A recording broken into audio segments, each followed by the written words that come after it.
Un matin, Miffy se réveilla et, en regardant par la fenêtre, découvrit que son jardin était entièrement recouvert de neige. Chic, elle allait pouvoir courir et jouer dans la neige. « Tu dois d'abord te couvrir de vêtements chauds, Miffy, » dit maman Pompon. Miffy enfila son manteau et son écharpe et se précipita dans la neige. « Je crois que je vais faire un bonhomme de neige, » se dit Miffy. Et elle se mit à rouler une boule de neige.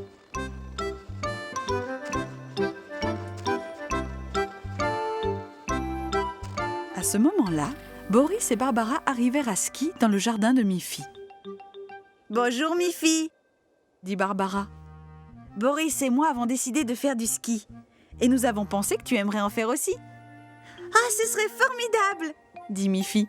« J'ai reçu une paire de skis pour Noël, mais je ne les ai pas encore essayés. »« Ne t'en fais pas, » dit Boris. « Nous t'apprendrons à skier. » Miffy fut toute excitée. Elle courut à l'intérieur et ramena ses skis.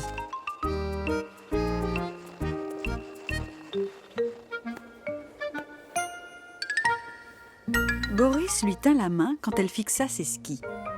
« Tu as l'air d'une skieuse professionnelle, » dit Barbara. « Commençons par le plus facile, sur terrain plat. »« Oh, regardez !» s'écria Miffy. « Je skie vraiment !» Mais elle tomba. « Ne t'inquiète pas, Miffy, » dit Barbara. « Boris et moi savons skier depuis longtemps, mais il nous arrive encore de tomber quelquefois. » Miffy se releva et bientôt se mit à glisser doucement, comme sur des roulettes. « C'est formidable !» dit Miffy. « Et si nous grimpions au sommet de la colline jusque chez Tante Alice ? Après, on pourra dévaler la colline en skiant jusqu'à la maison. » Ainsi, ils commencèrent à grimper. Mais Miffy se mit à glisser en arrière. Boris vint à l'aide de Miffy en lui montrant comment placer ses skis pour qu'ils adhèrent à la neige.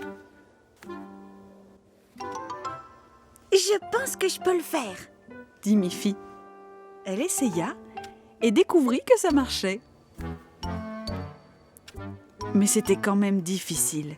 Et le temps d'arriver au sommet de la colline, ils étaient à bout de souffle. Tante Alice entendit le crissement de la neige et vit ses amis arriver hors d'haleine. Elle sortit pour les accueillir. « Bonjour mes skieurs de haute montagne, » dit-elle. « Je crois bien que vous avez besoin d'une bonne tasse de chocolat chaud. » Boris, Barbara et Miffy déchaussèrent leurs skis et entrèrent dans la maison avec Tante Alice pour déguster avec joie son merveilleux chocolat chaud. « Merci beaucoup, Tante Alice, » dit Miffy. « Maintenant, nous sommes prêts pour le plus rigolo, dévaler la colline à ski. » Ils dirent au revoir à Tante Alice et rechaussèrent leurs skis. « Sois prudente en descendant la colline, » dit Boris. « Tu dois apprendre à freiner pour ne pas glisser trop vite. » Mais Miffy était trop impatiente de s'élancer.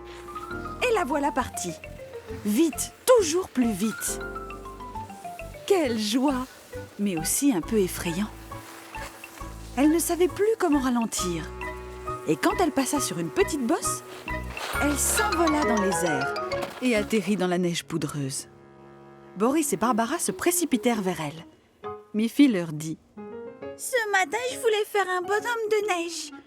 Maintenant, c'est moi qui suis un bonhomme de neige vivant. » Et cela les fit bien rire. Papa Pompon était très fier de sa voiture familiale. Il voulait la nettoyer car il aimait voyager dans une voiture impeccable. « Aujourd'hui, il fait beau et sec, » dit-il à maman Pompon et à Miffy. « Nous pourrions aller faire un petit tour sans que ma voiture soit couverte de boue. » Miffy demanda « Où pourrions-nous bien aller, papa ?»« Nous pouvons rouler dans la campagne et nous arrêter chez Tante Alice. »« Elle sera peut-être ravie de se joindre à nous, » dit maman Pompon. « Oh oui, ce serait formidable que Tante Alice vienne avec nous, » dit Miffy. Et les voilà partis. Arrivés devant la maison de Tante Alice, Miffy et Papa Pompon descendirent de voiture. Il y avait un mot écrit sur la porte. Papa Pompon lut à haute voix. « Je me suis absentée pour aller trouver Boris et Barbara.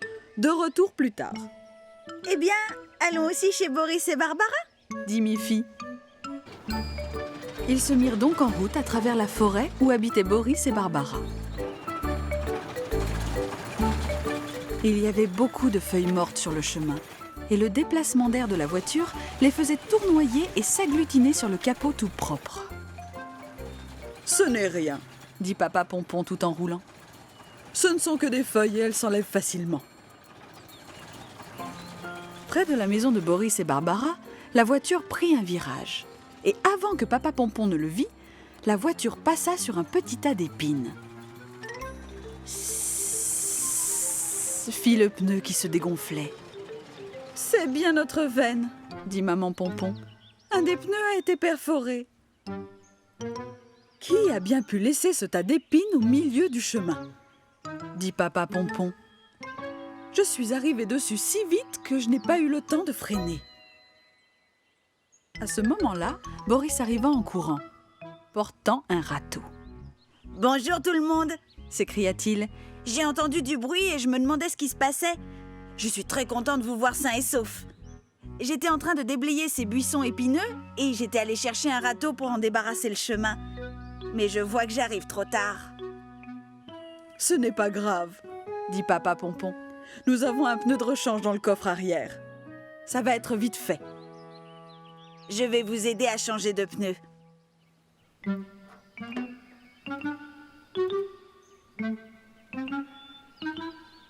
Ce n'était pas si facile que ça.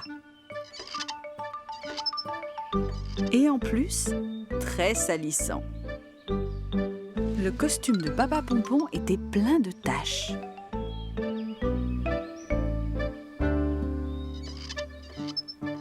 Quand le pneu fut changé, Tante Alice arriva. « Bonjour !» dit Tante Alice. « Mais que faites-vous donc ici ?»« Nous étions venus pour te voir ainsi que Barbara, » dit Miffy. « Vraiment ?» dit Tante Alice. « Mais je suis sur le chemin du retour.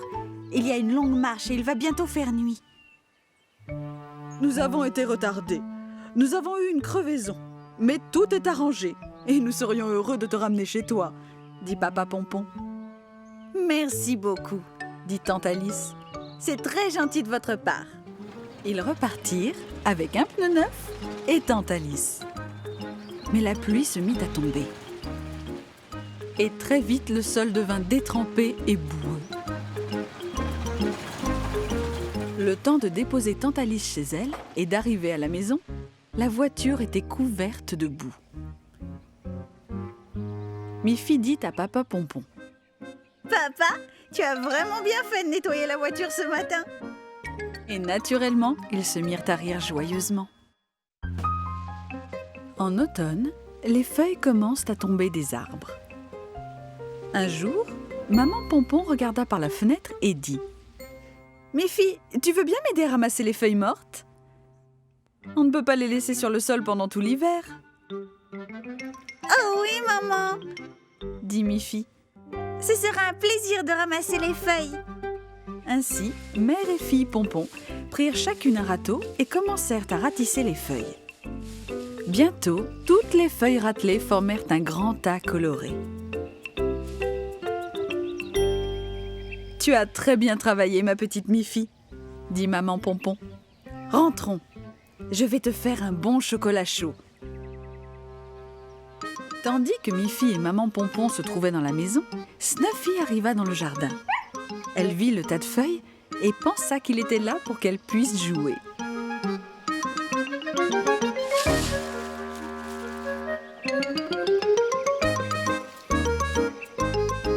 Bientôt, le jardin fut à nouveau rempli de feuilles éparpillées. « Oh non !» s'écria Miffy en courant vers elle. « Je sais que cela t'amuse, mais nous avons beaucoup travaillé pour ratisser toutes ces feuilles. » Bien sûr, Snuffy ne comprenait pas. Elle remua sa queue et lança quelques joyeux jappements.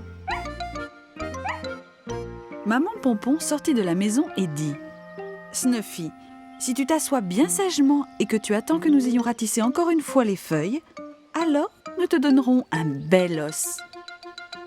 Miffy et sa maman se remirent à ratisser toutes les feuilles et refirent un grand tas. Ce fut encore plus dur que la première fois. Très bien, Snuffy, dit Miffy. Cette fois, tu as été un bon chien. Tu n'as pas sauté sur le tas de feuilles. Alors, tu mérites un bon nonos. Et nous, une limonade bien fraîche. Et elles rentrèrent toutes les trois.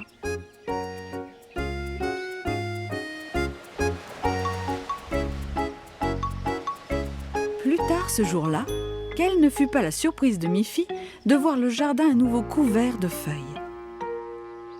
Oh non, pas encore, se dit Miffy. Maintenant, il faut que je ratisse ces feuilles pour la 3e fois. Mais soudain, elle vit que l'ancien tas de feuilles était encore là, dans le coin du jardin. Mais d'où viennent-elles, ces feuilles ? demanda-t-elle à sa maman. Ces feuilles ne sont pas celles que nous avons ratissées aujourd'hui, dit maman Pompon. Il restait encore beaucoup de feuilles sur les arbres. Mais maintenant, elles sont toutes tombées. Si nous ratissons encore celles-ci, le travail sera terminé. Mais Miffy était trop fatiguée ce jour-là pour ratisser encore les dernières feuilles. Elle alla se coucher et rêva toute la nuit de millions de feuilles voltigeant dans le vent. Le lendemain matin, quand elle se leva, elle fut très surprise de voir qu'il n'y avait plus une seule feuille dans le jardin. Elles avaient toutes disparu. « Maman !» s'écria Miffy très étonnée. « Toutes les feuilles sont parties !» Mais qu'est-ce qui s'est passé ? Il y a eu une forte tempête pendant la nuit, dit sa maman. Tu n'as rien entendu ? J'ai rêvé du vent et des feuilles, dit Miffy. Mais je ne pensais pas que le rêve était vrai. Eh bien si, c'était vrai, dit sa maman. Et cette fois, le vent nous a aidés. Il a soufflé toutes les feuilles au loin. Et maintenant que toutes les feuilles sont tombées, nous n'aurons plus à en ramasser pour cette année. Miffy en fut très très contente. Bonne nouvelle! Miffy croqua dans un grand biscuit. Cela faisait un joli son croustillant. À ce moment-là, elle entendit un grattement à la porte. En l'ouvrant, elle vit Snuffy. Fit Snuffy en agitant sa queue joyeusement. « Tu as dû entendre le bruit de mon biscuit ?» dit Miffy. « Je suppose que tu en voudrais aussi ?» Elle donna son biscuit à Snuffy, qui l'avala gloutonnement. Mais soudain, elle s'arrêta et dressa les oreilles. « Qu'est-ce que tu entends ?» demanda Miffy. Snuffy courut vers la porte et commença à gratter. Quand Miffy ouvrit la porte, elle vit son papa qui arrivait en voiture. « Tu as entendu la voiture de papa de très loin, Snuffy ?» dit Miffy. « Tu as vraiment une très bonne ouïe. » Après le déjeuner, Snuffy recommença à s'agiter. Elle voulait sortir, c'est évident. Miffy demanda à sa maman si elle pouvait sortir avec Snuffy. « Oui, mais ne rentre pas trop tard, » dit maman Pompon. Miffy suivit donc Snuffy. Elle voulait savoir ce que Snuffy pouvait bien entendre. Soudain, Snuffy s'arrêta et dressa les oreilles. « Qu'est-ce que tu entends maintenant ?» demanda Miffy. Snuffy aboya, comme si elle voulait dire « écoute ». Miffy écouta attentivement et entendit le gazouillis d'un oiseau, mais ne pouvait le voir. « Tu peux voir l'oiseau, Snuffy ?» demanda Miffy. Le voilà, un adorable oiseau voltant dans le ciel. Et puis, une nouvelle fois, les oreilles de Snuffy se dressèrent. Elle était toujours à l'affût de bruits ou de sons étranges. Ce bruit-là devait être particulièrement bizarre, parce que Snuffy devint subitement très agitée. Mais Miffy, elle, n'entendait rien du tout. Snuffy se précipita vers la forêt. « Peut-être qu'elle entend une grenouille ?» se dit Miffy. « Ou un canard dans la mare ?» Snuffy courait loin, toujours plus loin, s'arrêtait pour écouter et reprenait sa course à chaque fois. Ce doit être quelque chose de vraiment étrange, pensa Miffy. Elle devait courir très vite pour suivre Snuffy. Snuffy devenait de plus en plus agitée. Mais que peut-elle bien entendre? Se demanda Miffy. Elle-même n'entendait toujours rien. Pourtant, la forêt était si calme. Mais Snuffy courait encore et encore. Enfin, Miffy finit par distinguer un bruit étrange. « Ça doit être Boris en train de couper du bois !» se dit-elle. Mais ce n'était pas vraiment le bruit d'une scie coupant du bois. C'était beaucoup plus fort. Tout à coup, elles arrivèrent dans une petite clairière. Et là, elles virent d'où provenait ce bruit. C'était Boris. Il était adossé à un arbre, dormait à poing fermé et ronflait. Snuffy se mit à aboyer. Et Boris se réveilla. « Oh là là !» dit Boris. « Bonjour Miffy, salut Snuffy. J'ai travaillé toute la matinée dans la forêt. J'ai dû m'endormir de fatigue. » Miffy trouva cela très drôle. « Tu sais, Snuffy pouvait t'entendre tout le long du chemin depuis notre maison. » dit Miffy. « De deux choses l'une. Ou bien tu ronfles très fort, ou bien Snuffy a vraiment une ouïe extraordinaire. » Un matin, Miffy se dépêchait d'aller à l'école. Snuffy la suivait de près parce qu'elle pouvait sentir une bonne odeur de saucisse venant de la boîte à casse-croûte de Miffy. Miffy était pressée. Aujourd'hui, il y avait travaux manuels et elle voulait réaliser un cadeau pour la fête des mères. Dans la classe, il y avait toutes sortes de papiers de couleur et du tissu aussi. Miffy décida de faire une jolie boîte pour le collier de sa maman. Elle travailla très dur toute la journée, coupant des morceaux dans un solide carton bleu.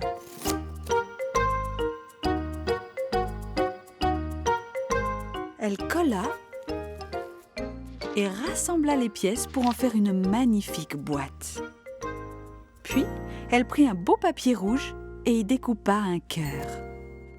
Elle le colla sur le couvercle de la boîte. Sur le chemin du retour, Miffy s'arrêta. Elle mit la boîte bleue dans sa propre boîte à casse-croûte. Comme ça, sa maman ne pourrait pas la voir. Elle voulait que ce soit une surprise. « Je vais cacher le cadeau sous mon lit, » se dit-elle. « Et je vais dessiner quelques indices pour maman sur plusieurs morceaux de papier. » Quand Miffy sortit la boîte bleue de sa boîte à casse-croûte, elle sentit que son cadeau avait l'odeur de la saucisse qu'elle avait mangée au déjeuner. Snuffy l'avait senti aussi et vint voir ce que faisait Miffy. « Chut !» chuchota Miffy. « C'est un cadeau secret pour ma maman. » Ensuite, Miffy prit son petit carnet et dessina une image sur chaque page. D'abord, elle dessina un bol et déposa la feuille sur le fauteuil préféré de sa maman. Puis, elle dessina son coffre à jouets et la plaça dans le bol. Et pour terminer, elle dessina son lit. Elle déposa ce dernier indice dans son coffre à jouets. « Maintenant, ma maman aura tous les indices pour trouver son cadeau, » dit Miffy. « Ça va être très amusant. » Le lendemain matin, Miffy dit: « Aujourd'hui, c'est la fête des mères. C'est un jour spécial pour toi, maman. Tu ne veux pas t'asseoir dans ton fauteuil préféré ?» Quand sa maman vit le dessin du bol sur le fauteuil, elle se mit à rire. « J'ai compris, dit-elle. C'est un indice. Et maintenant, je dois regarder dans le bol. » Quand elle regarda dans le bol, elle vit le dessin du coffre à jouets. Et quand elle ouvrit le coffre à jouets, elle vit le dessin du lit de Miffy. Alors, elle regarda sous le lit de Miffy. Miffy sourit en pensant à la joie de sa maman en découvrant sa jolie boîte bleue. Mais il n'y avait rien sous le lit de Miffy. Même pas un dessin. « Où dois-je regarder maintenant ?» demanda maman Pompon. À ce moment-là, Snuffy arriva, agitant sa queue et jappant joyeusement. « Qu'est-ce que tu as fait avec le cadeau, Snuffy ?» demanda Miffy. Snuffy s'en alla en courant jusqu'à sa niche dans le jardin.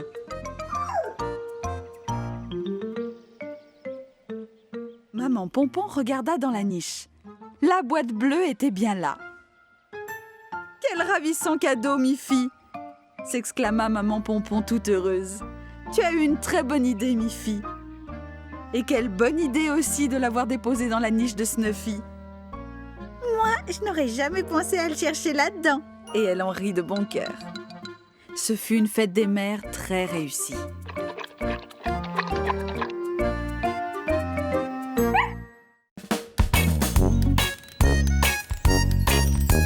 Miffy court et c'est la joie. Avec ses amis, on ne s'ennuie pas.